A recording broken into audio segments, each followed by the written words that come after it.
right at it. Hear the hunger in my voice, they used to tell me to speak up. The problem was of what I was saying, they couldn't keep up. Instead of moving around with some patience, they tried to speed up. It got colder than a bitter bitch, found me a way to heat up. What's a favor for a favor if we all didn't make it? Kept it 100 with everybody, but they just gon' change. I ain't get caught up in the hype, cause I ain't feel like I made it. Couldn't picture me here now, but here's your moment to frame it. And I ain't never understand that self-entitlement spirit. I felt your vibe, I don't wanna get near it. Before I made the appearance, I took a second, took a look in the mirror. This God, Lord, the only thing that I fear. Y'all got me fucked up. This all passion, it's tradition, it ain't fashion. It's no action, they make threats and it's still passive. I think massive, no respond, that's still tact. Y'all should quit rapping. Cheap shots, I'm cinematic. I ain't average, I'm an overthrow fanatic. How I go, you lose and win like asthmatics. I got first, that's automatic. I'm the best in my division. In the ghetto like the pigeons, in the hood like the engine. You a bird for that chicken. I don't fake split decisions, cause my mind made up, nigga. We in the end of time, but my time ain't up. Now when I was young and running wild and wide-eyed like a cabbage patch, I had to get it as vivid, adapted to my habitat. It's certain shit I won't do, certain shit you can't prove. My shit sound like a payday, yours like more when the rent. If I had $1 for every dime you counted, I would be broke. Watch it be close, got a better chance, boxing the ghost. And they know I'm raw, and they know the squad, and I'm feeling large, still in charge. I don't make it follow, I follow the law. Standing tall like they hear on March. I just got a call from my bro, he behind the wall, he told me let it off. Niggas lying for some cat, I got a different line in me. Everybody intimidated, I got that God in me. You get focused on them dimes, I'd rather keep my nine with me. Help me get this off the ground, just know you won't fly with me now. I try to make the news, I ain't playing by the rules. I've been trying to play it cool, but that ain't gon' be the living. Y'all out here looking like fool. Home with the truth, I ain't never had to choose. I'm trying to get beamed up, man, y'all trying to make the news. I ain't playing by the rules. I've been trying to play it cool, but that ain't gon' pay the bill. Y'all out here looking like fool. Home of the truth, y'all ain't never had to choose. Trying to get beamed up, man, y'all trying to make the news. I ain't playing by the rules. I've been trying to play it cool, but that ain't gon' pay the bill. Y'all out here looking like fool. Home of the truth, y'all ain't never had to choose. Trying to get beamed up.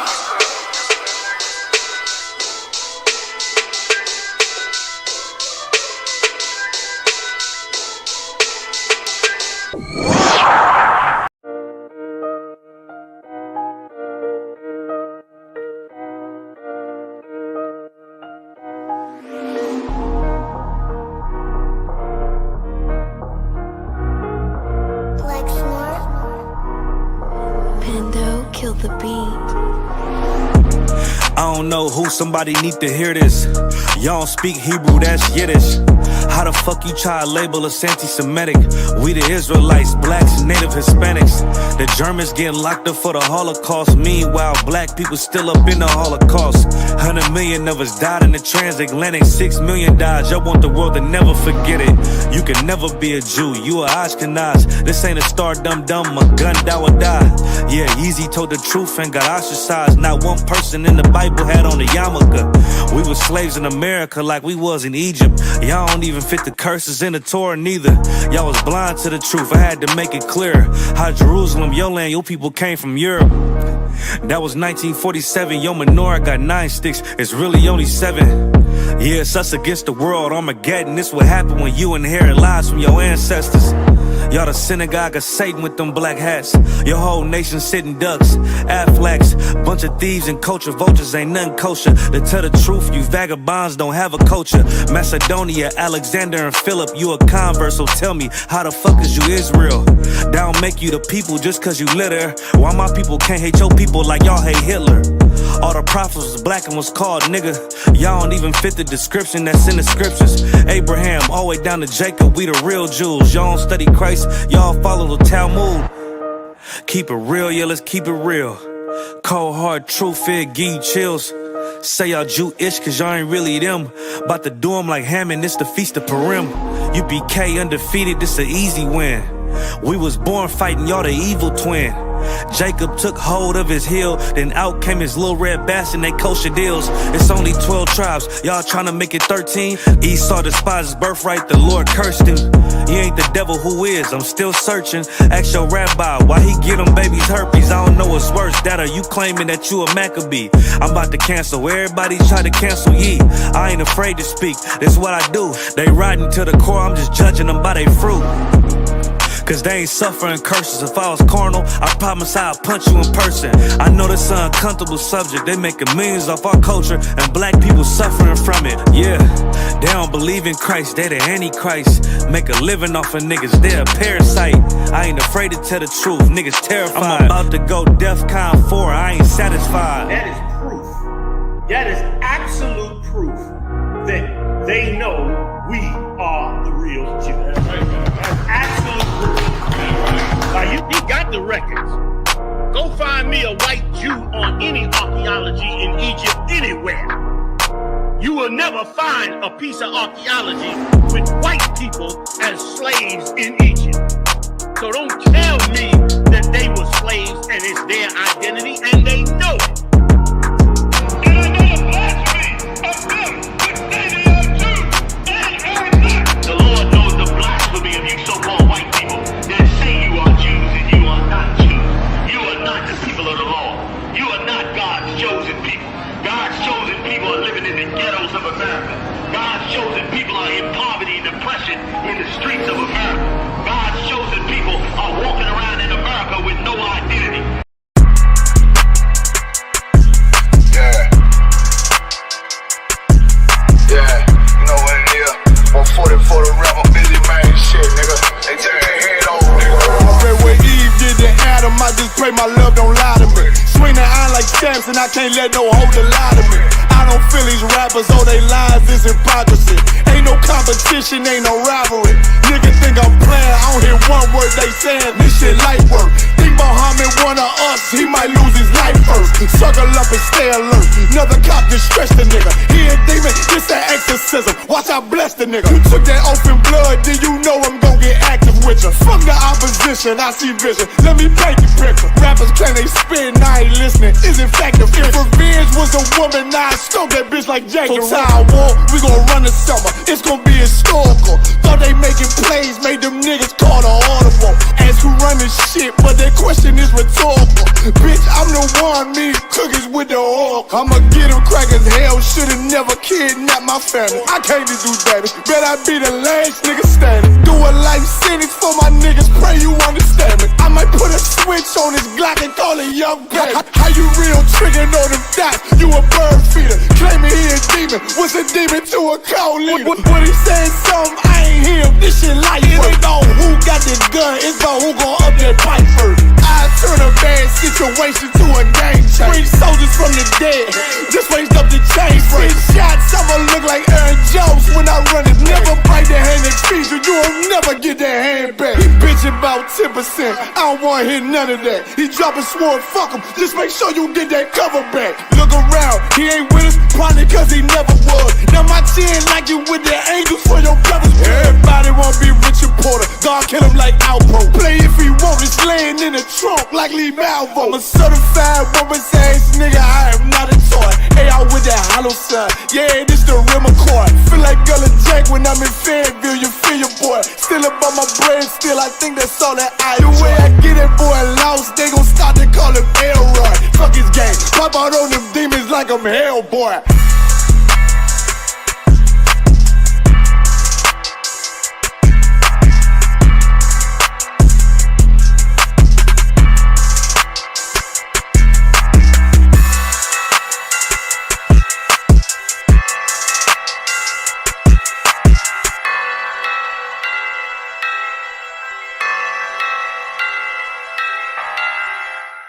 Hey, listen, brothers and sisters, man.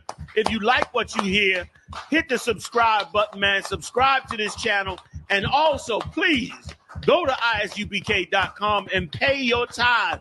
Drop me some cash so we can move around this planet like we need to, man, and do the things we need to do. Everyone west. Everyone west. Everyone west. Hey, Shalom, Yahweh Shabrak Thumb to all the brothers, Yahweh Shamar Thumb Basham Yahweh to all the sisters. I'm priest and officer 500 Barak Yallah with the I.S.U.P.K, which stands for the Israelite School of Universal and Practical Knowledge. Started out at 1 West 125th Street, Harlem, New York, under commanding General YAHANNA, you understand? And since 1969, again, we've been bringing out this truth about these scriptures, about who are the people in the Bible, right, which are ignorantly known today as so-called Blacks, Latinos, and Native American Indians. And not only that, but we're giving you historical knowledge that you don't learn in school whatsoever in any of these educational institutions. You will never learn the true history of our people, right? In school, you learn about our story started with slavery, that the natives were savages. You know, understand the Latinos are a mix of European whatsoever, all types of nonsense, right? But you will not learn the truth. You will not learn the truth in church. You will not learn the truth at school. You will learn the truth, though, in the I.S.U.P.K, the Israelite School of Universal Practical Knowledge. And today's topic should be obvious. We are November 11th, which is Remembrance Day.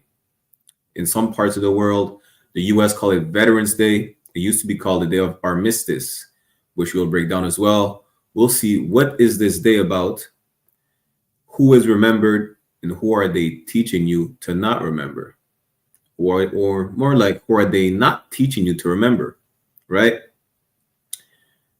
For those who don't know, well, we're getting to that right now, right? As a matter of fact, if anyone has any questions or comments, y'all feel free to put it in the chat. You understand? We are live on I.S.U.P.K, Montreal and Toronto on YouTube, as well as I.S.U.P.K Montreal and Canada on Facebook. Now let's get into it. I'm going to share my screen. Let's see, what is this day about today, right? If you want to be part of the school, click in the sign in and sign out links in the chat as well. So, Remembrance Day. Remembrance Day, also known as Poppy Day, owing to the tradition of wearing a remembrance poppy, is a memorial day observed in Commonwealth member states since the end of the First World War to honor armed forces members who have died in the line of duty.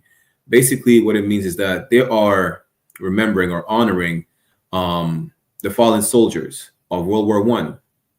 We'll see which fallen soldiers are they honoring and which fallen soldiers are they not honoring, or that they don't teach you to honor, right? The day is also marked by war remembrances in several other non-Commonwealth countries. In most countries, Remembrance Day is observed on 11 November to recall the end of First World War hostilities. Hostilities ended at the 11th hour on the 11th day of the 11th month, which is why y'all have a 1 to 2 minute silence today at 11:11, literally, of 1918, in accordance with the armistice signed by the representatives of Germany at the Entente between 5:12 and 5:20 that morning. At the 11th hour refers to the passing of the 11th hour, or 11 a.m. And the First World War formally ended with the signing of the Treaty of Versailles on June 28, 1919. So basically, you're remembering the fallen soldiers of World War I every 11th of November at 11 o'clock, right? What does the armistice means? Armistice basically means, what's it called? Not peace treaty. It means a truce or a ceasefire. It's a French word for truce or ceasefire, right? And basically it says the tradition of Remembrance Day evolved out of Armistice Day, which is the same exact thing. It was just renamed Remembrance Day or Veterans Day in the US. The initial armistice was observed at Buckingham Palace, commencing with King George V hosting a banquet in honor of the President of the French Republic during the evening hours of 10 November 1919. The first official Armistice Day was subsequently held on the grounds of Buckingham Palace the following morning. The Second World War, during the Second World War, many countries changed the name of the holiday. Members of the Commonwealth of Nations adopted Remembrance Day, while the US chose Veterans Day. So if you wonder, are they all different? No, they're all synonymous. It used to be called Armistice Day, meaning the day of truce or ceasefire. And it was just later on changed during the Second World War as Remembrance Day or Veterans Day in the US, right? Let's go down a bit. Let's see how some of these observe it, right?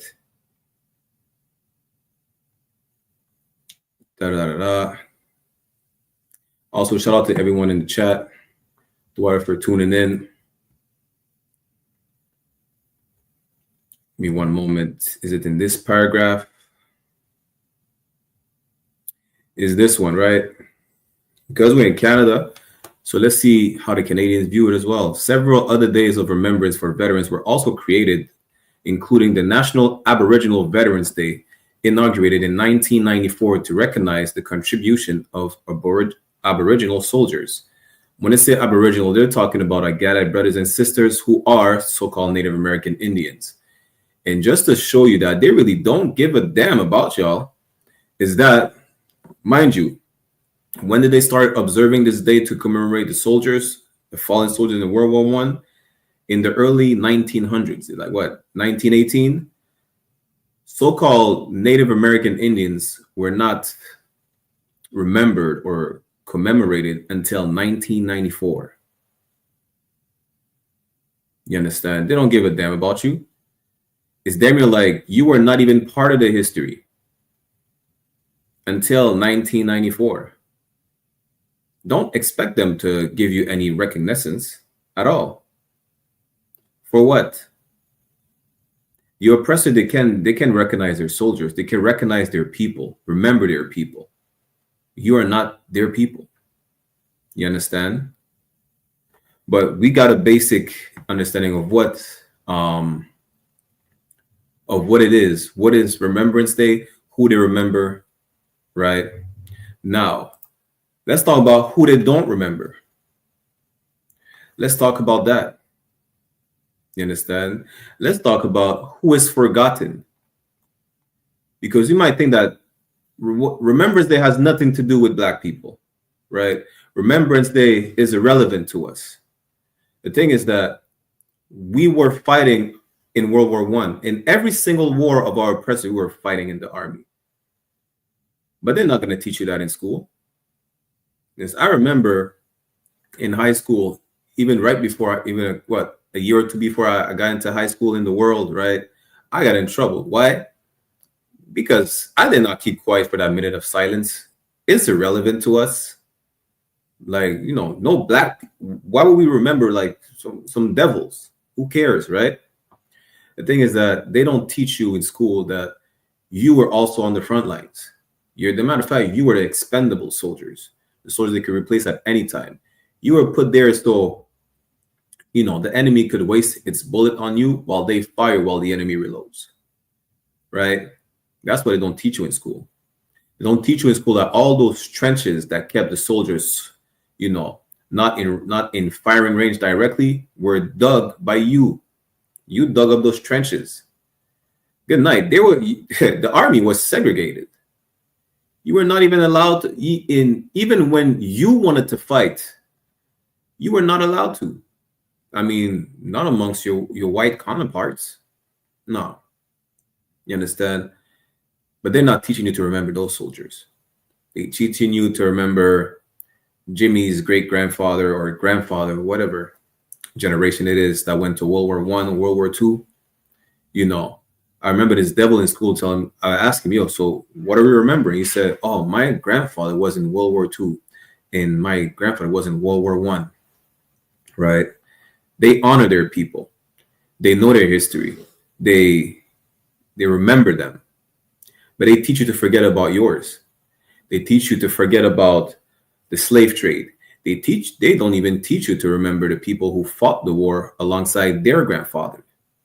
Why? Because probably their grandfather was trying to lynch them when they were not on the battlefield. That's what they're not going to teach you. You understand? Shalom Ramaya wa Shema Tabashim Yawashai. The water for tuning in. But let's see some of these stories that we should, remember, that they're not going to remember regardless. This is from the government website itself. It's not like they don't have the information. It's not like the information is not going to be available. They just don't want you to know about it. Let me see if I can zoom in a bit.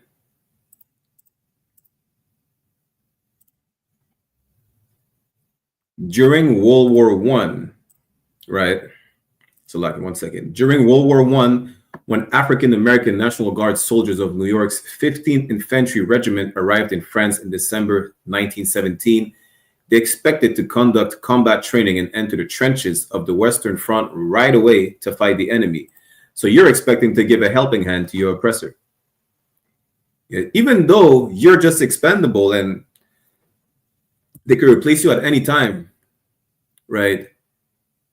One of the reasons why they didn't want you on the front lines, even though they're fighting an enemy, it looked bad to see niggers shoot white people. Very bad. They don't want to put you that. They don't want to put that in your mind where you're allowed to shoot white people. It's one of the reasons you were not even allowed. Like, even though you're allowed on the battlefield, you're not there to shoot white people. You're there to dig the trenches. You understand? That's one of the main reasons why they didn't want you to fight alongside them, even though you're fighting the same enemy. Like, they'll be damned if they let a nigger shoot a white man. Same with the Latinos. Don't think Latinos, we're going to get into that. Latinos were on the battlefield as well. Latinos were on the battlefield. Benjamites were on the battlefield. French, English Benjamites, Dutch Benjamites. The Native Americans were on the battlefield, but they'd be damned if they let niggers, spics, and savages shoot a good white man. Or any white man, good or bad, friend or foe. You understand? That's why they're not going to teach you about that history, that you were on the battlefield with them as well. Let's keep reading. All right. Hey, Shalom Yahweh. So, however, at first, the African American troops were ordered to unload supply ships at the docks for their first months in France, joining the mass of supply troops known as the stevedores, working long hours in the port at Saint-Nazaire. You were not allowed to fight alongside your peers. You were here to carry supplies and dig trenches. You see this postcard, you are the people represented in the postcards to carry all the loads for your white counterpart soldiers, right? More than 380,000 African Americans served in the army during World War I, according to the National Archives. More than 250,000 of us served in the war. About 200,000 were sent to Europe, but more than half of those who deployed were assigned to labor and stevedore battalions. Listen, more than half of you were not even there to fight. They didn't want you to shoot white people. That's why you were just here to carry the loads and dig trenches and labor. These troops performed essential duties for the American Expeditionary Force, building roads, bridges, and trenches in support of the frontline battles. That was your role. Preparing docks, railway lines. In Saint-Nazaire, the New York National Guard soldiers learned they would work to prepare the docks and railway lines to be a major port of entry for the hundreds of thousands of forces yet to arrive in France. The African American regiment was a quick and easy source of labor, according to author Stephen Harris in his book, Harlem's Hellfighters. Right? Give me one moment. There you go. First Army General John J. Pershing would have a source of cheap labor. Obviously, that source of cheap labor is not a black general in the white man's army, Harris wrote, right? Second, he wouldn't have to worry about what to do with black soldiers, particularly when he might have to mix them in white troops. Why? Because you're not, even though you're with the white troops, you're not alongside them. So he's not worried about white troops being vexed that, oh, why do we have to, fight alongside niggas? No, why worry? Because you will be carrying the load while they'll be using the weapons. You'll just be bringing it to them.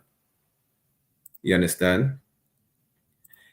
I'm not saying that no black men partook in the fight, right? But you are not meant to be there to do so in the first place. Not in their eyes.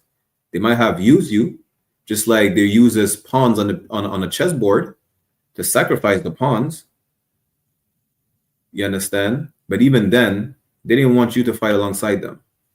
Just keep that in mind when you're still trying to get accepted in your oppressive society. Ain't nothing changed today. Racism is still very prevalent in the white man's army. the white man's military, the police force. It's never going to change. And that's what we need to understand as a people. Even till today, right? We're in 2024. No, what devil is teaching you about so-called blacks, Latinos, and Native Americans who fought alongside them during World War I and World War II? I can't see who's this person. The Facebook user said, my grandfather fought in World War I. And guess what? Her grandfather is not being remembered today by an oppressor who remembers their people. You understand? That's the thing. They don't give a damn about it. They never did and never will. Right? Let's see this. See if we could do that a bit further. I want the part where it says that they got vexed because they were assigned tasks that, they were not expecting. Because you don't expect to just, carry loads for white people over there. You expect to be fighting for your country. It's not your country. You understand? Give me one moment. Now we could continue right here, right? So he would bring with him the regiment's most formidable weapon in Slovakia. There you go. The regiment best advocate to get into fight was their commander, Colonel William Hayward. It was time for us to try to do something toward extricating ourselves from the dirty mess of pick swinging and wheelbarrow trundling that we were in. So you still, time after time, even though they're letting you know you're not here to do nothing but, carry the loads, you're trying to prove yourself to white people. Today, you're doing the same thing.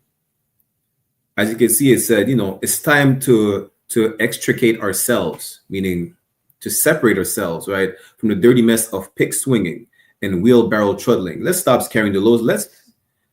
Let's what do they call it? Carry your weight. Let's prove ourselves to them that we're useful. That's what you're trying to do. Today, you still do the same thing in the police force. For what? You sacrifice the integrity of your people just to show Massa that you're useful to him, that he could use you. Listen, he don't give a damn. Be the best slave ever. You're still a nigger regardless. You understand? Hayward had set to cap Arthur Little, commander of the regimental band, according to Jeffrey Samons in his 2014 book, Harlem's Rattlers in the Great War. Y'all want to know about black people in the war, just get those books, Harlem Rattlers and the Great War, right, amongst other books. So we had come to France as combat troops, and apparently we were in danger of becoming labor troops, Hayward said. And here's the problem. The problem is, as a slave, you're expecting compassion. You're expecting to be accepted in your oppressor's military. You're expecting anything but oppression from your oppressor. You might hear me say that all the time because this is something that our people have to understand, that it's hard for them to fathom. It's hard for them to comprehend for whatever reason. It's hard for them to comprehend that the oppressed should not ever expect anything but oppression from its oppressor. Stop trying to look at white people like, you know what? If we show them that we're good soldiers, you might be the best sniper in the whole military. You're still going to be a nigger, and they will still leave you in the back of the bus. As a matter of fact, right? There's a soldier. I forgot if it was World War I or II. We're going to make a whole history class about a lot of black soldiers in the military and Latinos. He came back from the war. He's a veteran. He was wearing his uniform during the Jim Crow era. And he got pulled. Was it in the bus? I think he was in the bus. The point is, he got approached by a police officer who beat him so bad that he beat his eyes out of his sockets for wearing a uniform, not knowing that he's a veteran. Whether he knew or not, it's really irrelevant. Niggas is still getting lynched in 2024. So that's not surprising. There's still videos today of brothers who served in the military. They're getting pepper sprayed and damn near beaten half to death by the police in 2024. Imagine back then, and still you would enroll in the army and trying to prove your worth to the white man. You ain't worth nothing. You never were. Black lives don't matter. And here's the proof that Black lives don't matter, is that you have to remind people that they do matter. It's damn near it should be a normal social concept that lives matter, where you don't have to tell nobody, my life matter, his life matter, her life matters. But it's like Black and Hispanics and Native have to remind people that their life matter. The reason why we have to remind people that their life matters is because our lives really don't matter to them. This is why we feel compelled to say it. We feel compelled to let them know, listen, just like you pray for Palestine, our lives matter too. You understand? Let's get a precept real quick, right? Here's what you need to understand. You cannot expect anything but oppression from your oppressor. It's never going to change, ever. This is the book of Lamentations, chapter 4, verse 17. So, Laki, let me share my screen. As for us, our eyes as yet failed for our vain help. Why are your eyes are failing? Because you patiently are looking at them thinking that, you know what, we're going to get a crumb. We're going to get recognition. You're not. You're going to, let's keep reading. In our watching, we have watched for a nation that cannot save us. You're patiently waiting, looking at them, not even blinking once, because you don't want to miss that compassion that they're going to give you. You don't want to miss, that even if it's a preview or trailer of a compassion they would give you, you don't want to miss it. So you keep looking, you keep watching them. You keep expecting anything else but oppression from your oppressor. But your eyes are getting tired. You see how, let me give you an example. You see how beggars put their hand in front of their face, right? Expecting a penny, expecting a drop of rain or water. You expect compassion for your oppressor until your arms get tired. Listen, you're gonna, anywhere you are, you're then gonna be like this, mummified with your puppy eyes. You understand? You're gonna be frozen like a statue, just expecting anything else from your oppressor. He's never gonna give it. He's never gonna give you compassion. He won't. He's never gonna give you anything. In 2024, he's still not remembering the Black and Hispanics and Native soldiers that fought in World War I. Good night. They rather recognize the German enemies that fought against them than recognize you that fought alongside them. Right? Up till this day, still trying to prove your worth. You're not worth anything because you have to remind them that your lives matter, when in their eyes, they don't. Let's get to the article, right? This is an article from BBC. Let me zoom in a bit.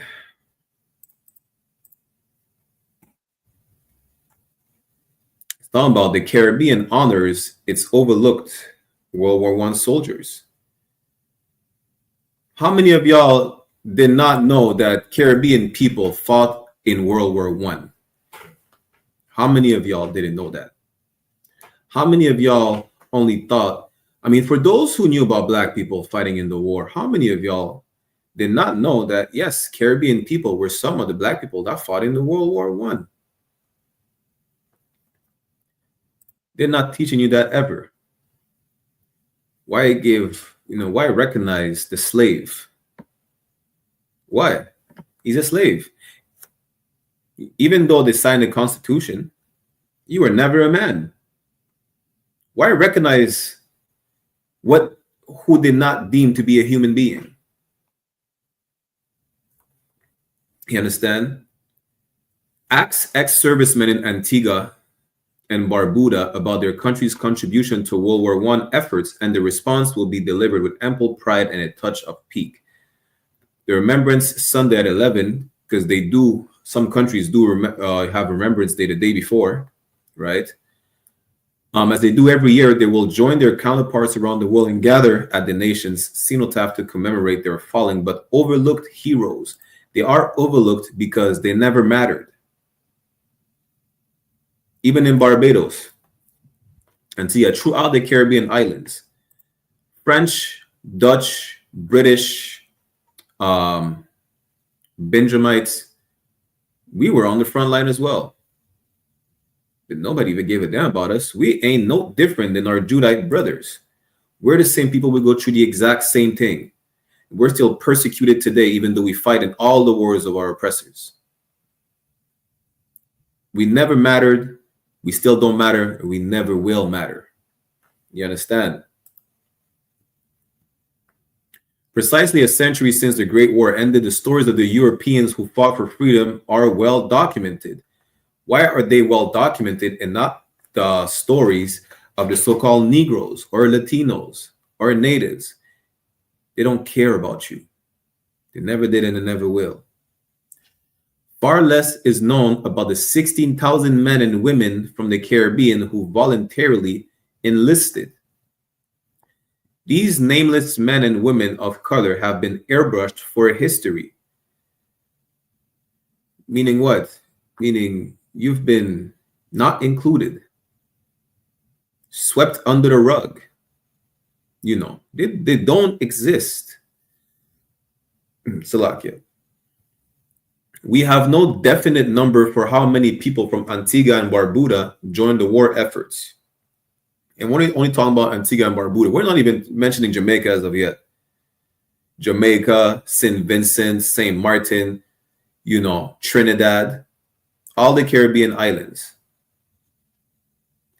The Caribbean was keen to support the mother country as they saw it then. This is how they viewed Britain, right? Because a lot of Caribbean islands were under British rule. So they would call it what? The mother country. Why? Because they are a commonwealth or still connected to the British Empire. That's what they call it, the mother country, right? But Britain was reluctant to let West Indian soldiers fight white Europeans in those days. Again, they did, even though they have an enemy, y'all have an enemy in common, even though you're fighting on the same side, right, against the Germans, they could not tolerate their slaves fighting another slave master. They could not tolerate that. They would not tolerate niggas shooting white people. This is what you need to understand. It didn't matter if these white people were enemies to them. Today will be the equivalent today of the US going to war with Russia, but preventing you to fight Russians because they do not want to see you shoot another white man, even though that white man is their enemy. That's what it is. Whether you were enlisted in the American army, the Canadian, the French, the British, it did not matter. You are not killing white people. Niggas are not allowed to kill white people, even though those white people are enemies to the white people who are enlisting the niggas in the white man's army. It's that simple. Stop trying to fight for your oppressor. He will never fight for you. Like he will not even fight for you so you could fight for him. And still today you're trying to prove your worth to these devils to whom you're worthless to. You understand? You're worthless to them. Let's keep reading a bit more. The region's pleas to assist initially fell on deaf ears. Again, they don't want you to shoot white people. Talking about, let me be right next to you. I got your back. I'm gonna shoot the enemy before he shoots you. He said, you're not shooting no white man. It was not until the need for extra manpower grew so great that King George himself called on the Caribbean colonies to help. They never wanted you right next to them in the first place. They seen that, you know what, we might need some soldiers. So yeah, you know what, let's go see the slave of our colonies, such as Antigua, Barbuda, Barbados, Trinidad, St. Vincent, so on and so forth. In October 1915, The British West Indies Regiment was formed. 2/3 of its men were from Jamaica, the rest hailing from the Bahamas to then British Guyana. Despite receiving a hero's welcome when they arrived in England, the Caribbean soldiers were not permitted to fight as equals alongside their white counterparts. So, for all my Judite brothers and sisters, right, this is the problem. We're divided today because the white man makes us understand that we did not go through the same thing when we literally went through the same oppression. Just like there was segregation in the US, there was segregation everywhere. It's not specific to the US. We are the same people and we go through the exact same struggle wherever we are. You understand? Stop listening to white people tell you that you're a different nation, you're a different people because you speak Creole, Spanish, Portuguese, you're a different type of black. Good night. Matter of fact, you understand, there's a whole movement in the US called the Foundational Black American trying to divide us, saying, if you're not born in the US and you're not so-called African American, you're not black. If you're Haitian, you're not black. They're saying that Busta Rhymes is not black, even though he's born in the US, but he's Jamaican. Shit, they would consider me not black. But who started that movement? White people. A Jewish white woman. Right? So you're literally dividing yourself because of white people. And that's something you don't understand. And then when it comes to be about the people, really, you listen to white people. You hate other so-called Negroes of the islands, Haiti and so on and so forth. It's the white man's fault. You hate Mexicans. It's the white man's fault. You hate Puerto Ricans and Dominicans. Guess what? It's the white man's fault. The division amongst our people is the white man's fault. Because as you can see again in this article where it says that despite receiving a hero's welcome when they arrived in England, the Caribbean soldiers were not permitted to fight as equals alongside their white counterparts. You will never be equal to white people. Stop. And that's the thing. Even in the Bible where it says that we're a holy people, we're above all nations, we were never meant to be equal. The reason why today we're at the bottom of the barrel is not because we're trying to reach the same height as our oppressor.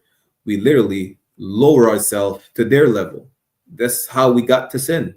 That's how we disobey the Most High. Because we lower ourselves to their level. Stop trying to be equal when it's supposed to be the best. Stop trying to be equal when God said that you're supposed to be above all nations.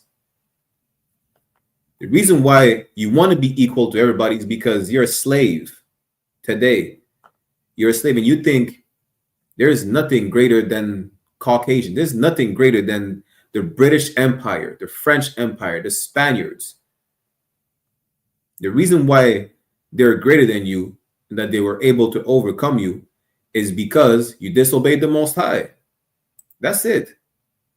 You understand? Let's go to Judith chapter 5, verse 20. If you knew that you were Israelite, in this book, right, is your constitution, you would know the reason why they overpowered you. You would know that it's not because they were more powerful than you. It's not because they're smarter than you. Because you just disobeyed the Most High. The Most High ain't got your back.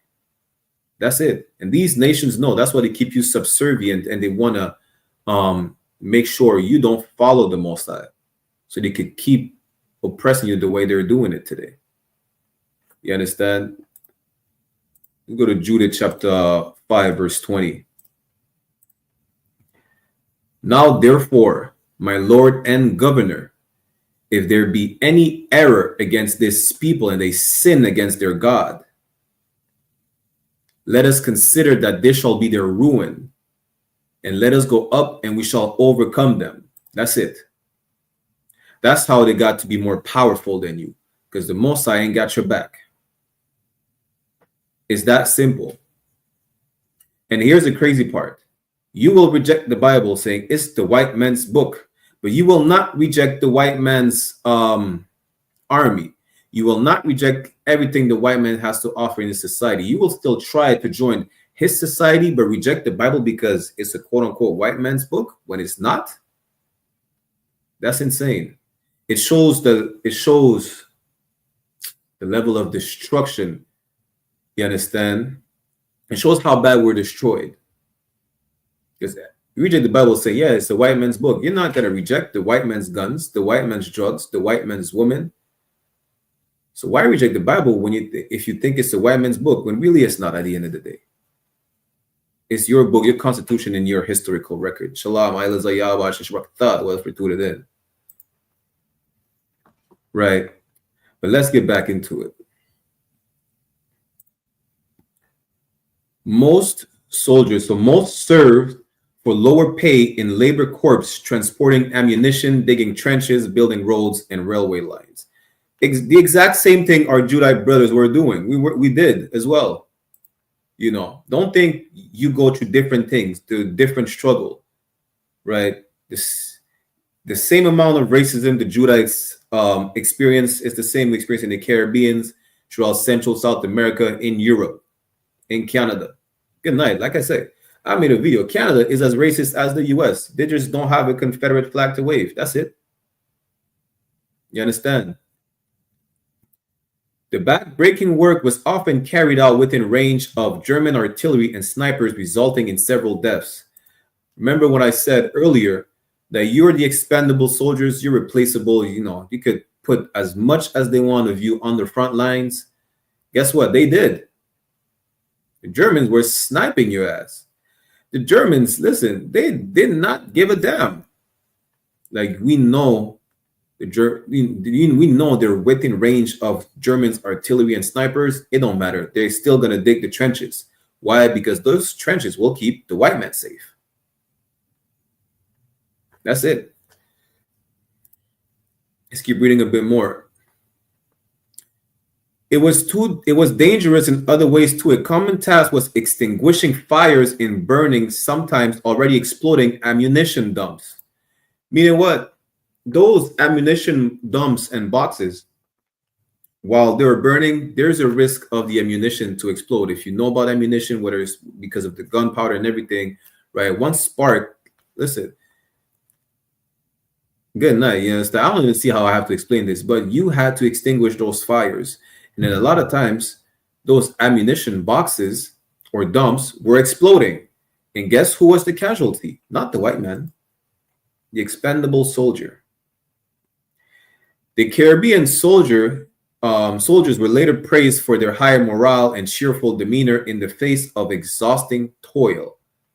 You're a good slave that is not complaining about the labor. That's it. Tales of their might include an instance where 60 men moving 375 tons of ammunition in just 2 hours. Don't think that's surprising. We built the pyramids in Egypt. You understand? What is 365 tons of ammunition? You know, they're basically saying, remember that you were a good slave even on the front lines. Yeah, we know. We built this. We built those buildings. We built Egypt. We built treasures, as in the Bible says, we built treasure cities. Right? For Pharaoh, for our oppressors. It's nothing new. 375 tons of ammunition in just 2 hours. Keep in mind that if it wasn't for black people, it is impossible that our oppressor would have ever been able to win a war. Ever. You understand? And it's here to show you the proof that, listen, even from the beginning of times, we were in our oppressor's military. Look at Cornelius. Cornelius was in the Italian band in the Roman army. Yes, Cornelius was not a white man. He was a brother. Among the first Caribbean casualties to return home were those abroad. Troops ship SS Verdala diverted via Halifax, Canada, while en route to England to avoid German U-boats. The freezing conditions and inadequate uniforms saw more than 100 men suffer amputations of frost-bitten fingers and limbs. They know you were not made to fight in their military because you're from the islands where it never snows. Now you have to go to damn near frost biting, freezing temperatures. And yes, you were getting amputated even before being on the battlefield. Why? Because you're trying to show your worth to the white man. You're willing to lose fingers and arms and legs. Listen, I don't care that I'm worthless to my slave master. Let me keep all my limbs. The hell with it. You go to the extent of losing your limbs to prove your worth. And in 2024, after all those limbs, fingers, nose that fell off because of the cold, you still have to remind your oppressor that Black Lives Matter? So like, I'm gonna have to bring up another precept. It seems like you don't understand. Let's go to Ecclesiastes 7:7.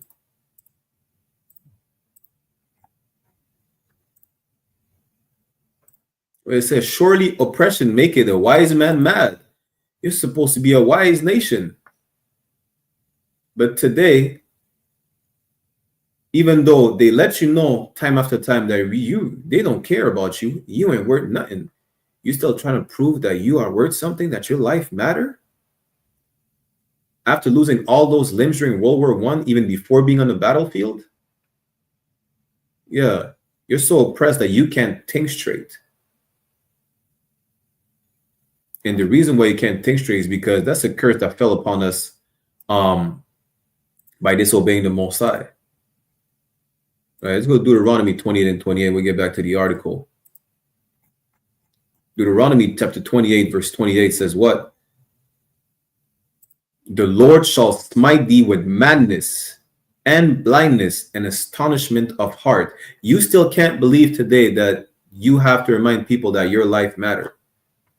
The reason why you're struck with this is astonishment of heart, like, damn, it's shocking that Black people ain't worth nothing in 2024.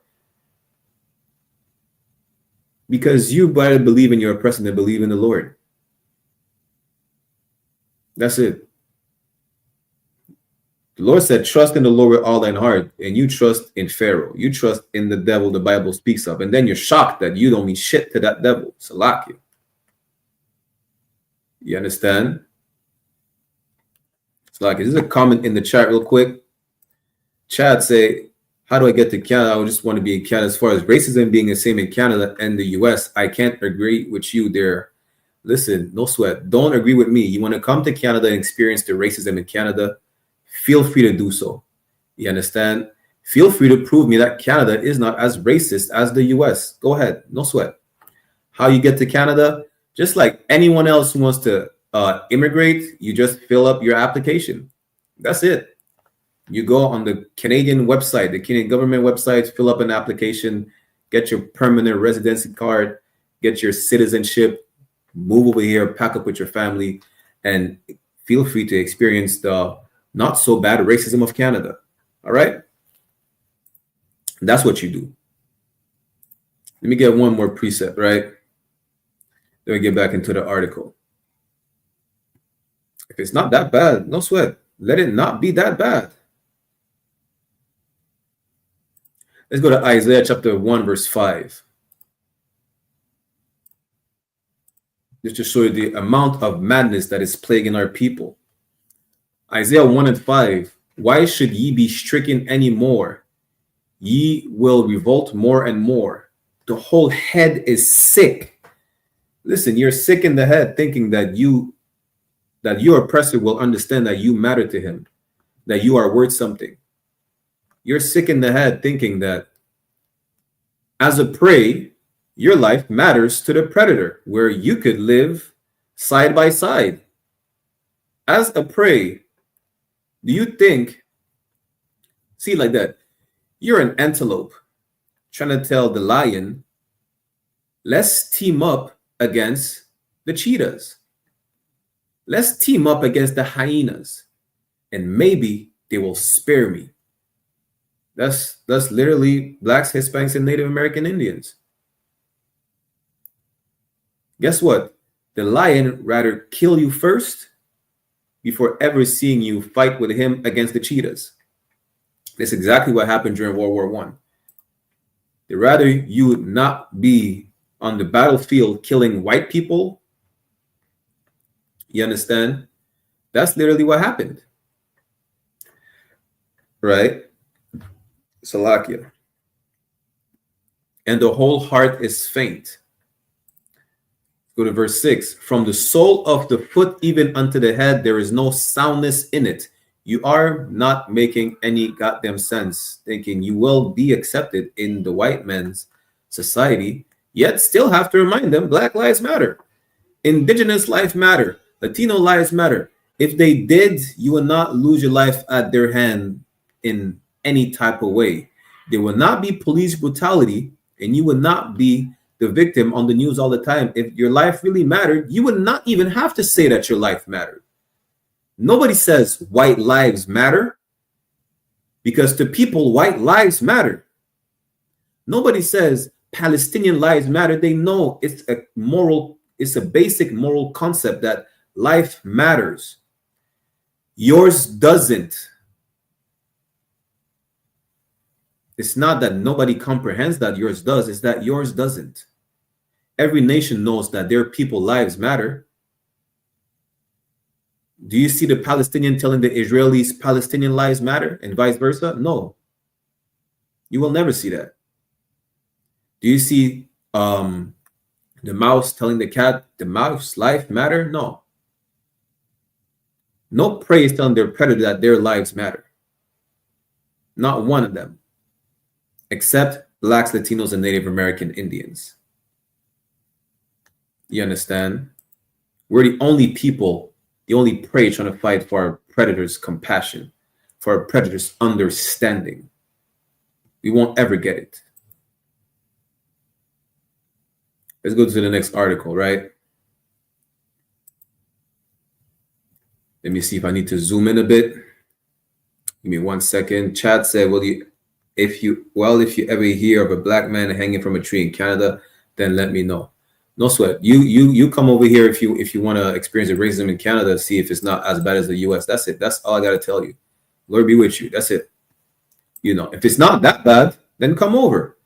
And then again, if it's that bad, either stay or go back to the US. I can't control what you want to do.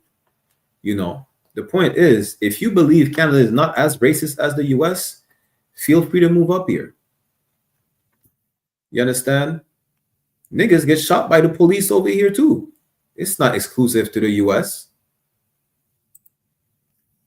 Let's go into this one, right? Again, this one is about French Benjamites. For those who don't know, French Benjamites never had their independence from France up to this day. We still pay France reparations for the loss of labor during slavery. Does that mean that we are accepted in French society? Does that mean that we are as equal as our French white counterpart? Absolutely not. And we still don't understand this in 2024. Should young West Indians, French citizens of the colonies, perform their military service under the same conditions as young people from the mainland of France? As First World War approached, the debate gained momentum in the local press and was structured around the arguments developed by the Ministry of Colonies, the Ministry of War, and the West Indian deputies. Beyond the respective positions of each of the speakers, the virulence of the exchanges revealed all the ambiguity and the complexity of the legal and political situation in the West Indies.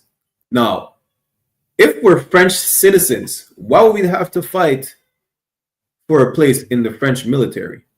Aren't we citizens? You're niggers you're niggers before anything else. You're a slave before anything else in the eyes of your oppressor. It don't matter if you're a citizen or not. You understand? They don't give a damn. They don't. They never will. When they look at a Puerto Rican, Puerto Ricans are American citizens. They're not looking at Americans. Even when they look at black people in America, they don't look at Americans. They look at so-called black Americans. You understand? Why do we have to say so-called African Americans? Why do we have to say so-called Mexican Americans? Why not just Americans? They know there's a difference. The citizenship don't mean nothing. You understand? Us French businessmen might have to understand the hard way that, yeah, we're French citizens on paper. We're still not French, though. And we will never be. Conscription in the old colonies, Guadeloupe, Guyana, they're talking about French Guyana, Martinique, Reunion, had been the subject of repeated requests from deputies since 1878. For those who don't know, that's that's 34 years after the abolition of slavery. Yeah, slavery was abolished in Martinique, well, really in the French colonies, in 1844. So in 1878, listen, this is what, 30 years after slavery? What makes you think your life matters? Like, what changed in 30 years for your life to matter? Right? It was quickly, but it was not until 1912 or 1913 that military service was actually put in place and quickly transformed by the First World War. You were not allowed to fight in their military. Good night. Imagine allowing a slave to own a weapon. Like, they know what they put you through for 400 years. Why would they, in their right mind, provide you with a weapon you could use to take revenge on them? They know what happened to Haiti. The Haitians started, when they say coupe tête boule caille, which means cut their heads and burn their houses down. That's literally what it means in Haitian Creole. They did not need another slave insurrection in the other colonies. They did not. They did not abolish anything in Haiti. Haiti freed itself. They did not need to give the weapons to the slaves so they could, take their island to themselves like they did in Haiti. They could not afford that again. This demand for conscription was part of a global aspiration for equality, which is the lie they're trying to push. Because if we were equal, why could we not fight, or why were we not allowed to kill German soldiers? They did not want us to kill German soldiers because we're killing white people. What about equality? If we're equal today, why? I make a whole class about that. If we're equal today, right? Why is the cost of living in Guadeloupe, Guyana, and Martinique 5 to 6 times higher than on the French mainland? Why? If we're equal, we're all French, right? If we're equal today, why do we have to remind people that Black lives matter? I thought we were equal, so we're equal. All lives should matter, right? See, that's what we tell you. The white man is the devil the Bible speaks of. He lies to you all the time. So, like, I'll keep doing this. Let me get this precept real quick, right? Salaki, let's go to Proverbs. Is it Proverbs? No, Psalms 55 and 21, yeah? The words of his mouth were smoother than butter. Let's fight for equality, and all lives matter. But war was in his heart. He's there to deceive you. It sounds good. The words of his mouth are smoother than butter. Let's enlist them in the military with their white counterparts. Let's push for equality. Listen, that's not even, barely 50 years after the abolition of slavery? Not even 100 years after the abolition of slavery. So, however you say it in English, the point is, not even 100 years, a century after slavery. And they say, yeah, you know what? Let's fight for equality. Today, you're still a nigga over there.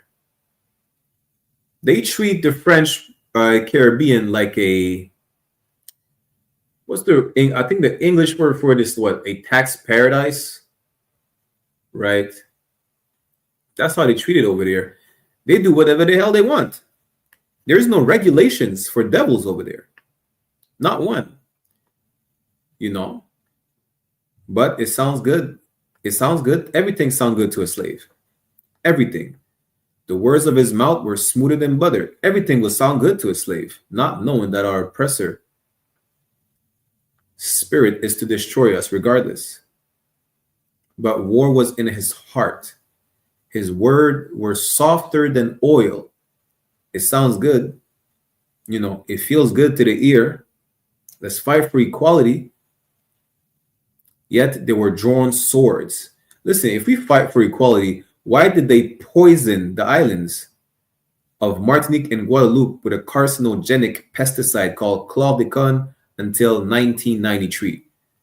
It's not that they did not know the repercussions. They knew. Now, 90% of the population in Martinique, as well as 90% in Guadeloupe, are affected by this. Whether it comes to premature birth and so on and so forth, the food, the waterways, whether it's the river system or the water around the islands, are still affected by this pesticide. And they knew what they did. You understand? Yeah, good night. The two islands have the highest rate of prostate cancer because it sounds good to fight for equality, but you understand? His words were softer than oil, yet were they drawn swords.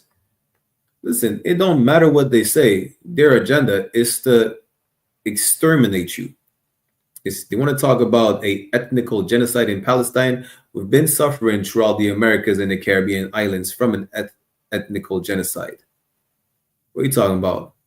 And nobody said praise for Martinique or Guadeloupe, praise for Puerto Rico, pray for the Native American Indians, but all of a sudden we have to pray for Palestine because they are, subjected under a ethnical genocide. We've been suffering from an ethnical genocide since 1492. Nobody ever said pray for us. Let's get back to the article. Salakia. The abolition of slavery in 1848. Salakia. I said 1844. It's 1848. Tomato. Gave all inhabitants of these colonies the status of citizen. But this measure was far from being followed by social equality. As you understand, even myself as a French citizen, there will never be any social equality with our white French counterpart. With any white counterpart, as a matter of fact, whether it's American, British, Spanish, Portuguese, it don't matter. With the return of the Republic, the turn of its name, a demand for assimilation developed at several levels. Legal, which means metropolitan laws were not automatically applicable in the old colonies. Yeah, like I said, it's a free-for-all over there with the devils. Political and social. And what commitment could be more noble and symbolic than that of preparing to defend the mother country? This is the thing. There's no pride in you fighting for your oppressor. Just because your oppressor says, we will include you in society, but just on paper, right? In real life, you're still a nigger to us. You're still a spick and a savage. As a matter of fact, let's go into the definition of insanity real quick. Let me show you something, right?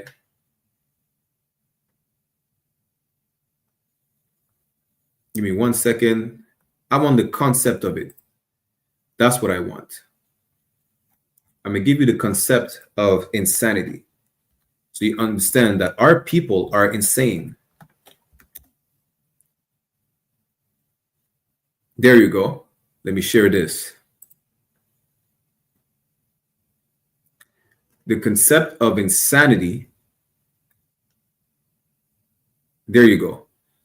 Right? This is the legal dictionary. Let me see if I can zoom in a bit. I'm going to show you the concept of insanity. You're going to understand that Black people are insane trying to still join their oppressor. It's a mental illness. Insanity, mental illness of such a severe nature that a person cannot distinguish fantasy from reality. The fantasy is that we're all equal. The reality is that we're just niggas, spics, and savages. That's it. According to the definition of insanity, Black people are insane still trying to join the oppressor's society as an equal to their oppressor. Like, even, I don't see how I still have to explain this. How can the oppressed be equal to its oppressor? It sounds crazy, but that's literally how our people think, that as the oppressed, we could be equal to the oppressor. How does that make sense? How can the prey be equal to its predator? It makes no sense. It's damn near delusional to think like that, right? Again, insanity, a mental illness of such a severe nature that a person cannot distinguish fantasy from reality.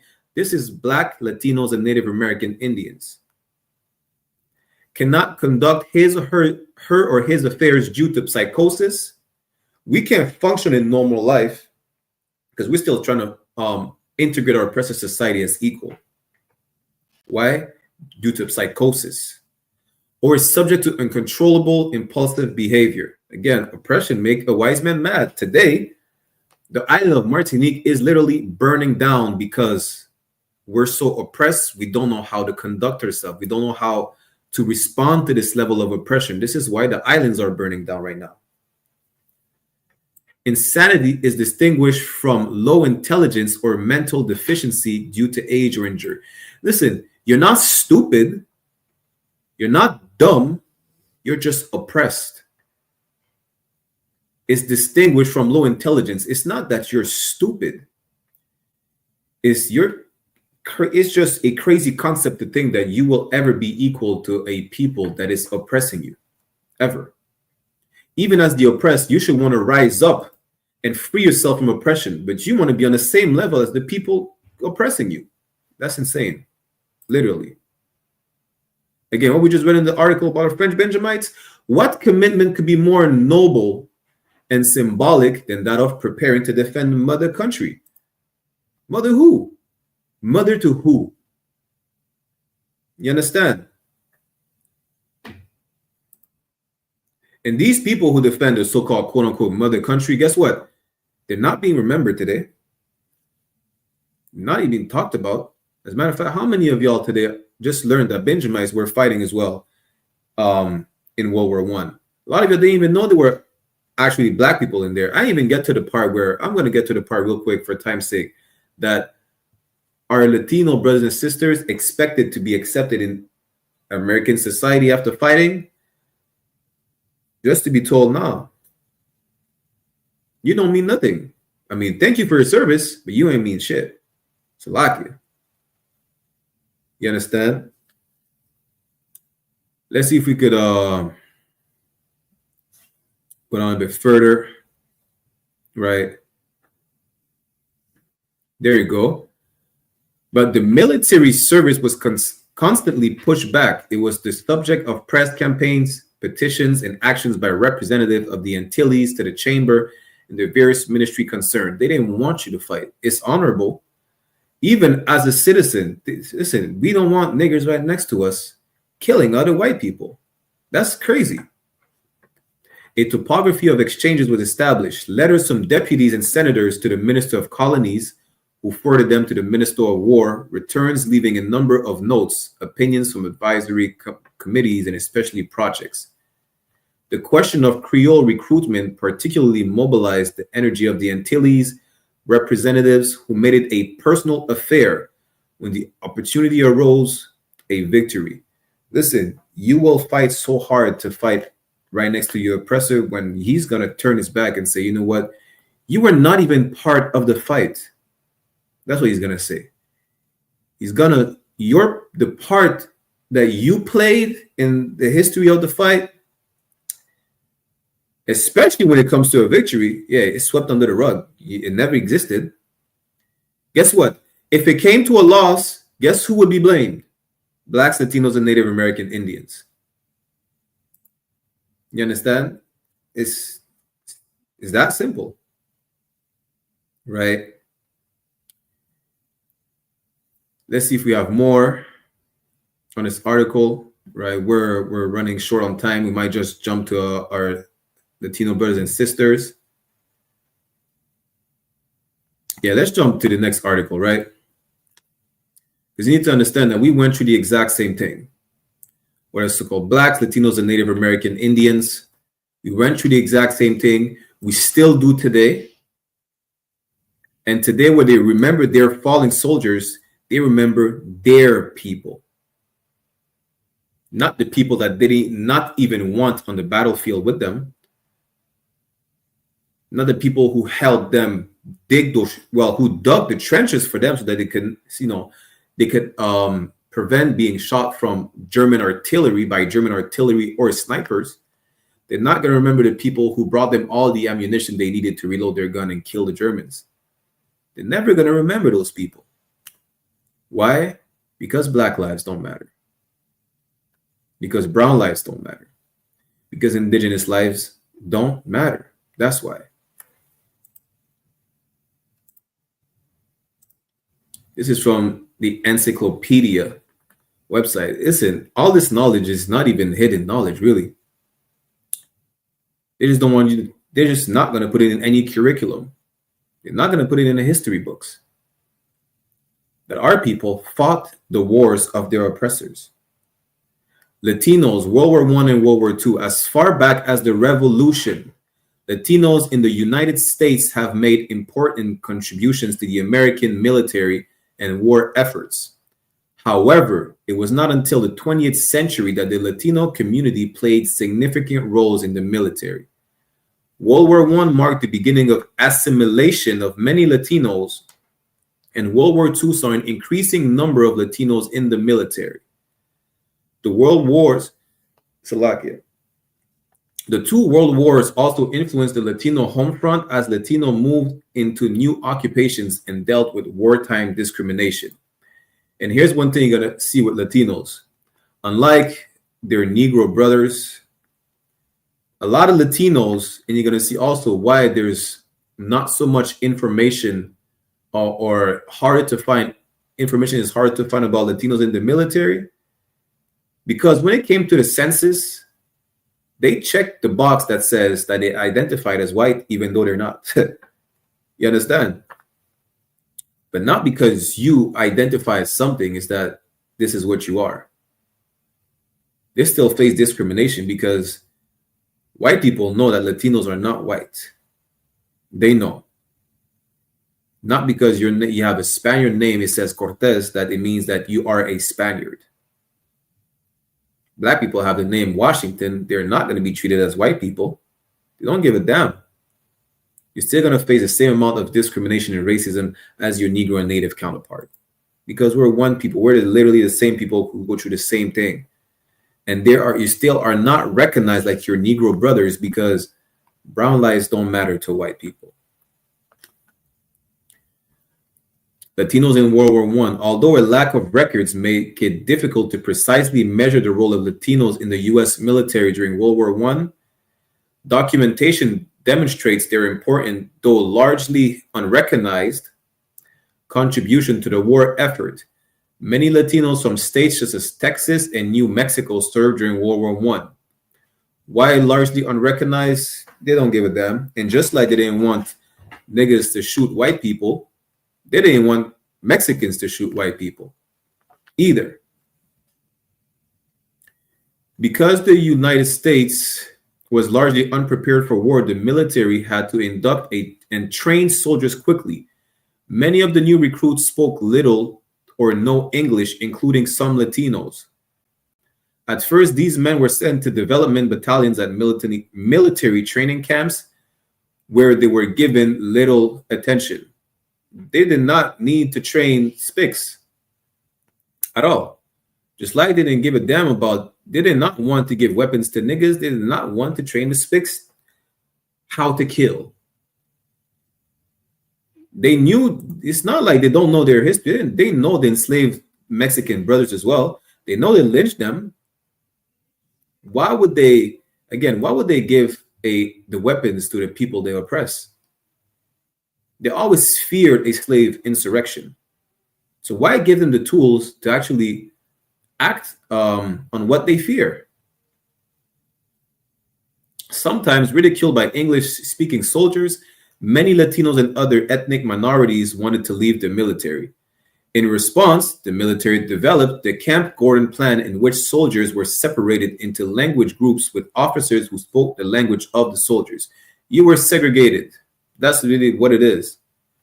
Because then they're going to prevent you from leaving the military because they need the manpower. So instead of you leaving, which you should have done regardless, they just segregate. They just separated you. I don't even want to use the word segregated because you're still fighting in the same army, right? Once this communications gap was bridged, their military training then continued in their native language. Let's go down a bit. Some Latinos saw combat duty and a few received honors. Nicolas Lucero, a 19-year-old soldier from Albuquerque, won the French Croix de Guerre, which means the Cross of War. Marcelino Serna, an enlisted man in the army, fought on the front line trenches of France, where he earned numerous medals. However, despite capturing 24 German soldiers, Marcelo Serna captured himself 24 German soldiers. He never received the Medal of Honor. An officer told Serna that he would not receive such an award because he was merely a private, that he could never advance to a higher level because of his limited English language skills. In other words, you ain't never going to be as equal as your white counterpart. That's it. That's literally what he's saying. Even if he spoke English, it would not matter. Why? Because our oppressor's a monster. And that black lives don't matter, brown lives don't matter, and native lives don't matter to him. That's why. You will never be equal to white people. The oppressed will never be equal to its oppressor.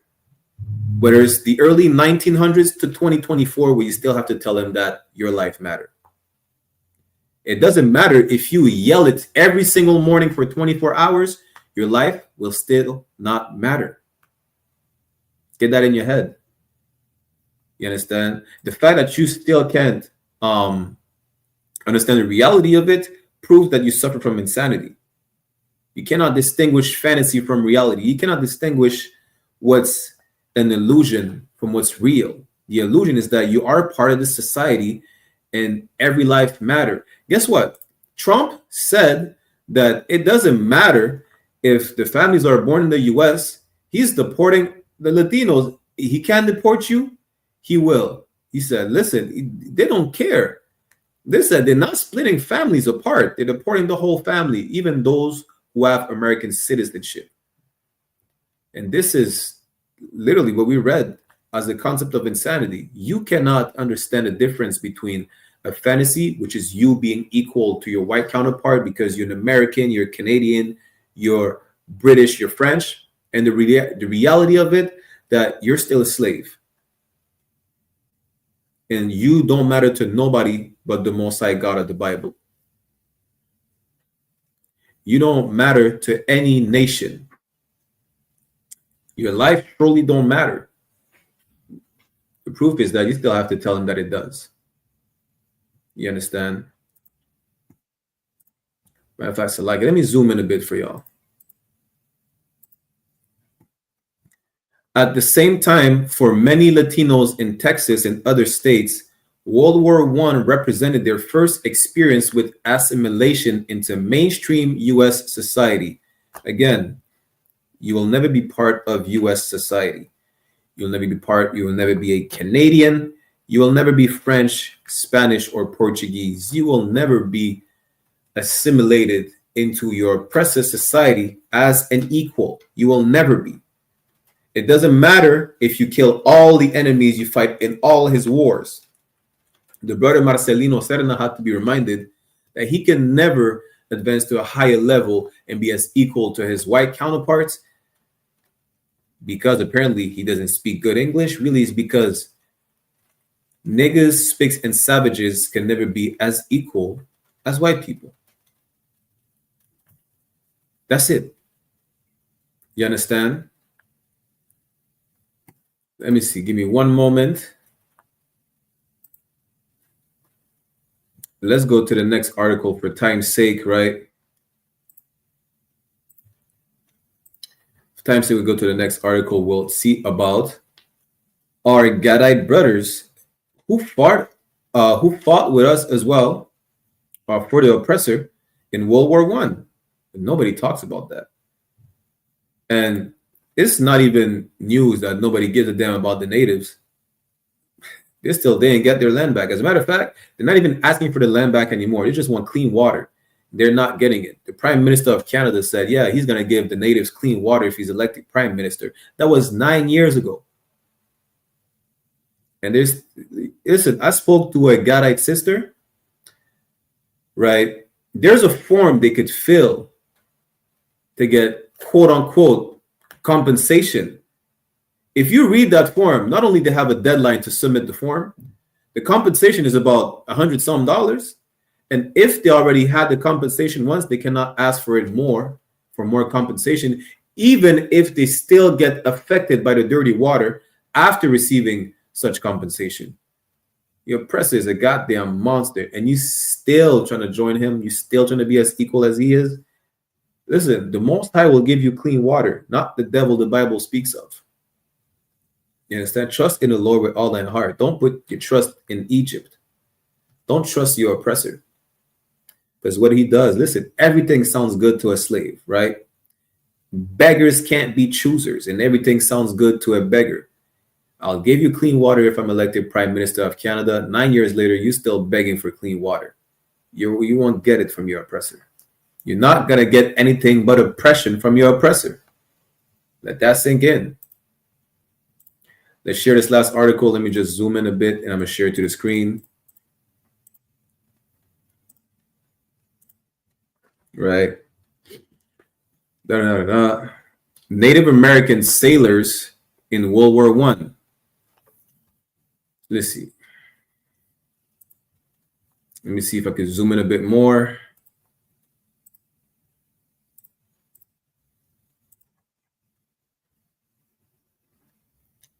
That should be Tawab. Native Americans have served with the Navy since the American Revolution.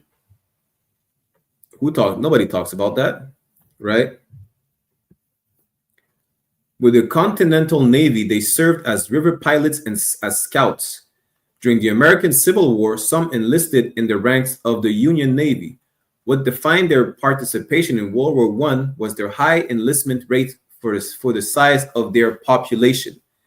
These recruits were the children of the age of assimilation. Listen, if you don't know, natives don't even make a high percentage of the population, whether it's Canada or the US anymore, right? Starting in the late 19th century, the agents of the Bureau of Indian Affairs removed many Native American children from their families and sent them to government-run boarding schools for their compulsory education. If you want to see the class we did about residential schools, we'll make a rerun on it. Y'all can go watch it. We did a couple weeks ago. What happened over there was atrocious. Carlisle Indian Industrial School, which is another name for the residential schools, was one example of these government-run boarding schools. The school opened in 1879 in Pennsylvania under the leadership of Richard Henry Pratt, an Army veteran. Pratt firmly believed to civilize the Indian, get him into civilization. To keep him civilized, let him stay. The goal of the school and others modeled after it was the full assimilation of students as independent citizens of the United States, which also happened in Canada. Between 1879 and its closing in 1918, over 10,000 children attended the school. The legacy of the government-run boarding schools is sad and dark. The pictures of the children entering these schools in their tribal dress and long braids contrast sharply with images of them in their military-style school uniforms. This is what you would see them look like in their military-style school uniform, in contrast to them looking with braids. You don't see him with long hair right now. No hair, no braids, no garment with fringes. You see him with a military-style uniform, right? So the United States entered World War I on April 6, 1917. All Native American men between ages of 21 and 30 were considered eligible for the draft under Selective Service Act, regardless of their citizenship status. citizenship status is outrageous, for lack of better words, when they were here first. Aren't they the first nations? Why would they need citizenship on a land that where they were there first? Because the white man's the devil the Bible speaks of. The army took majority of those who were drafted. According to the Bureau of Indian Affairs, over 2,000 Native Americans enlisted in the Navy out of the estimated 10,000 serving in the armed force. Among those who enlisted in the Navy from the boarding schools were students from Carlisle Indian School. More than 60 students from Carlisle joined the armed forces between 1917 and 1918, and at least 14 of them joined the Navy. Some dropped out prior to their graduation to join the service with the permission of the superintendent, John Francis Jr. John Francis Jr. was appointed as superintendent at Carlisle on April 1st, 1917, only days before the U.S. declaration of war was formalized. He supported the students, both current and former, and he served at the school until its closing in 1918. Those who wrote to him at the school had their letters filed in their student files as a record of their enduring connection to the school and their service to their country. I thought y'all were supposed to honor the people who provided service to their country. Why are they still on reservations today? Why are we not talking about the natives who held the night? Listen, if it wasn't for the so-called Gadites, these wars would not have been won. You see the Morse code, right? Where they we're gonna make a whole class about that. They came up with it. They came up with a code so that the German cannot understand the communication they had between the soldiers in the US Army and the Canadian Army. They came up with that code. White people are not smart. We literally were the brains of the operation. Damn, we were the muscle as well because we're carrying all the loads. We're carrying the ammunition, we're carrying the food, we're digging the trenches. Damn, we're losing our limbs because it's too cold. Just so we could have a seat right next to the oppressor in his heaven. You will never have a seat in your oppressor's heaven for the simple fact that your oppressor's heaven is your hell. You understand? Let's see if we have a bit more, right? For some students who enlisted in 1917, this was a chance to escape the boarding schools. A lot of them, the reason why they enlisted, because again, go look at the previous classes where we covered the boarding schools or residential schools, right? Look at the abuse. Let me put that in perspective. One residential school in Canada had an electric chair that was used for both punishment and sport, meaning they had fun electrocuting little Gadite children in the school. There were laws put in place where they were forced to attend the school. The Canadian government made it legal for the RCMP, which is the Royal Canadian Mounted Police, to kidnap children from the reservation so they could attend the school for what? To be abused physically, sexually, mentally, in all types of ways. And if they had a chance to escape legally, because if they escape and then go back to the reservation, they're going to be snatched out of the reservation again. So if they had a chance to escape legally, they're going to take that chance, which is why most of them, if not all of them, enlisted in the army, because it was their way out of the residential schools where they would get abused regardless. It's like die and get buried under the school or die on the battlefield. You're going to die regardless. But they felt like maybe it's not as bad as getting abused every day. That's what they felt like. For others, their decision was the natural outgrowth of patriotism forced in the classroom in a desire to prove their worth to the U.S. government. Again, listen, I don't want to repeat myself. You're not worth anything to your oppressor. a lot of those were just escaping the atrocities of the boarding schools, but some others, they already killed the Indian in them. What did it say? They said, kill the Indian, save the man.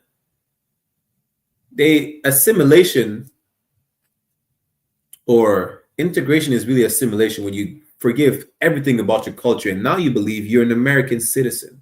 Now you believe you're French, you believe you're British. Well, for those, it was, let me show my worth as an American citizen. Let me protect my country. That's because they beat the Indian out of you. I don't want to say the Indian is, they really beat your culture out of you. That's why now you think you're going to have to show your worth to the US government, to the Canadian government, and so on and so forth. You're still doing that today. When was it? I think it was, last month? There was a so-called Native sister. She was found dead on the military base. A couple of years ago, this Mexican sister was killed and raped on the military. Raped and killed on the military base in the US.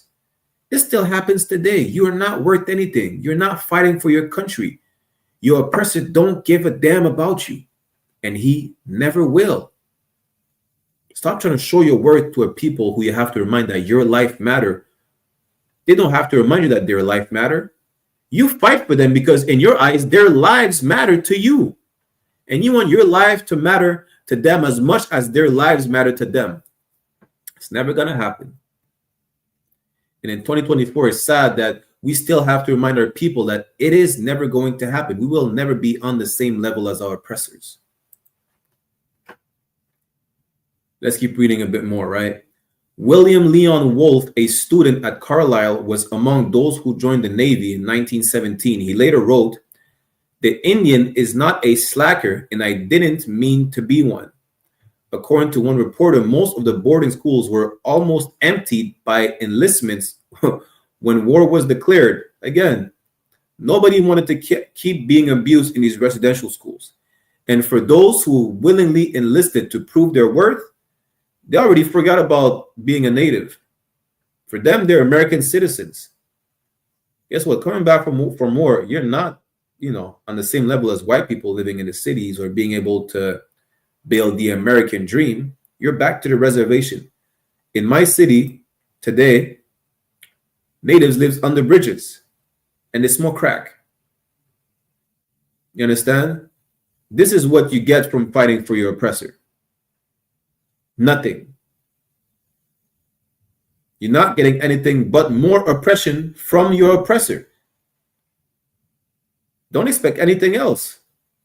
And it's insane for you to expect something else but oppression from your oppressor. The Commissioner of Indian Affairs, Cato Sells, was excited as the rate of enlistment among the students at the boarding schools increased on the onset of this war. The devils think it's a good thing for you to come into the military, not knowing that you're only joining because he's oppressing you. You're only joining because he's beating the hell out of you in these schools. You're only joining because he's raping all the native children and he's electrocuting them in the schools. We're using an electrocuting chair for fun. And he thinks it's a good thing. Really, you're just trying to escape oppression.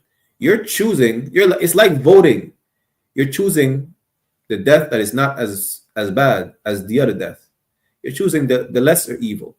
You're choosing the death that it doesn't hurt as much as being abused every day. Literally.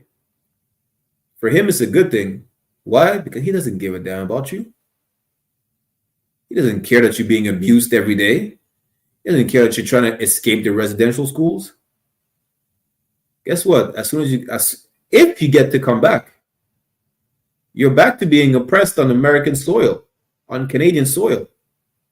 You're not getting any medals like the brother, what was his name? Marcelino Serna. You will never advance on a higher level. You will never be as equal to your white counterpart. You understand? Good night. Listen, this is from William Leon Wolfe. He said, "My people were proud of my determination to fight." For who?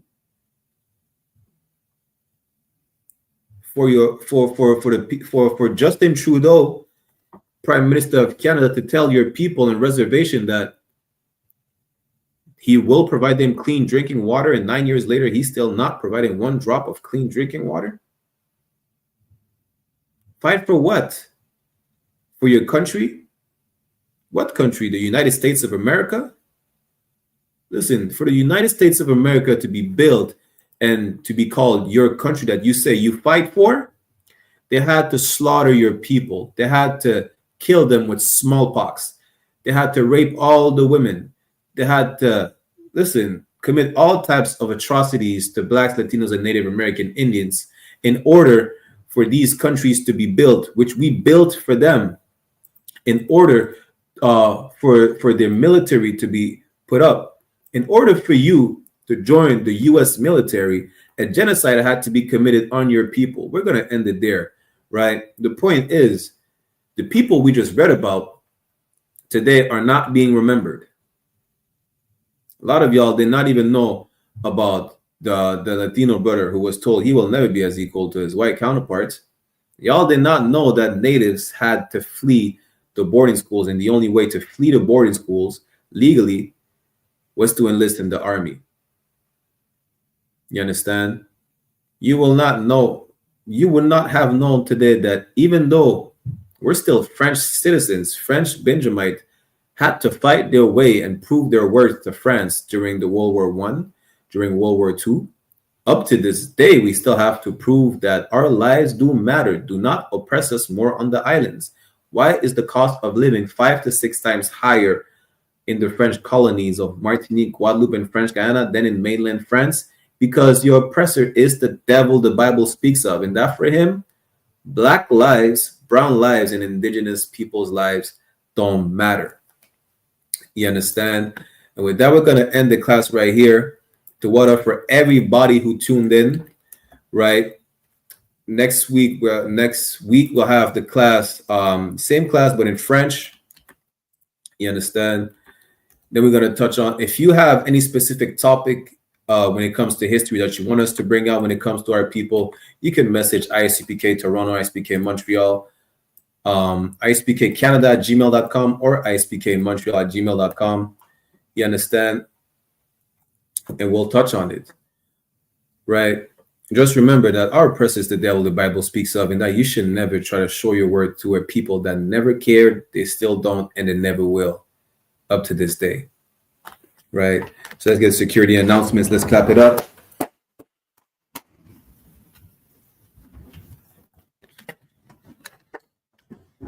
We are the I.S.U.P.K, started out on 1 West 125th Street, Harlem, New York, under Commandant General YAHANNA. Rules for new brother and sister. When a new brother or sister comes into the school, they're off limits for 6 months. They're to be saluted only. They're here to shed themselves of the world. If they need transportation, the teacher will arrange it. After 6 months, if a brother or sister has an interest in a particular person, he or she must get permission from the head to speak to a brother or sister. There's another 6 months in which the brother and sister will court each other. After the 6 months period, the brother and sister will get permission from the head to marry, tithes, which is a commandment. Numbers chapter 18, verse 21, and Malachi chapter 3, verse 8 to 10 means tenth in the Hebrew, ma'ashara. 10% of any increase the Lord gives you, give to the treasury department or a teacher. Priest fund, free will offering for priests, not mandatory, whatsoever amount you like. Upcoming holy convocation, we have the Feast of Dedication, also called Hanukkah in the Hebrew, which is the 25th day of the 9th month by the space of 8 days. It happens to fall on the 25th of December. So if you're celebrating Christmas and not Hanukkah, right, God hates you and your children. Let me just say it like that. By the space of 8 days, you can read more about it in the book of 1 Maccabees chapter 4, verse 52 to 61. Reminder to all Akim and Aquatian to check the bulletin board in the hallway of their school. They have a physical location. And if any brother wants to be a trooper in the school, to start wearing all black, boot, shirt, pants, headband, and scarf. With that said, we'll give a courtesy salute to the brothers and a courtesy salute to the sisters. Men of Israel, Imajam, which means to stand. We'll give a courtesy salute to the brothers. Men of Israel, Imajam Shabbat, Imajam, Barak, Yahweh Bahashim, Yahweh Shai Brakatham, meaning Yahweh in the name of Yahweh Shai bless y'all. Yajamata, which means hands down. Sar, which means to turn. Turn and face the sisters. If you have any in your presence, we'll give them a courtesy salute as well. Men of Israel, Imajam Shabbat, Imajam, Barak, Yahweh Shamar Alathan Ba'Hashem Yahushai. Meaning Yahweh watch over y'all in the name of Yahushai. Yajamatha class dismissed. Hey, listen, brothers and sisters, man. If you like what you hear, hit the subscribe button, man. Subscribe to this channel. And also, please, go to isupk.com and pay your tithe. Drop me some cash so we can move around this planet like we need to, man, and do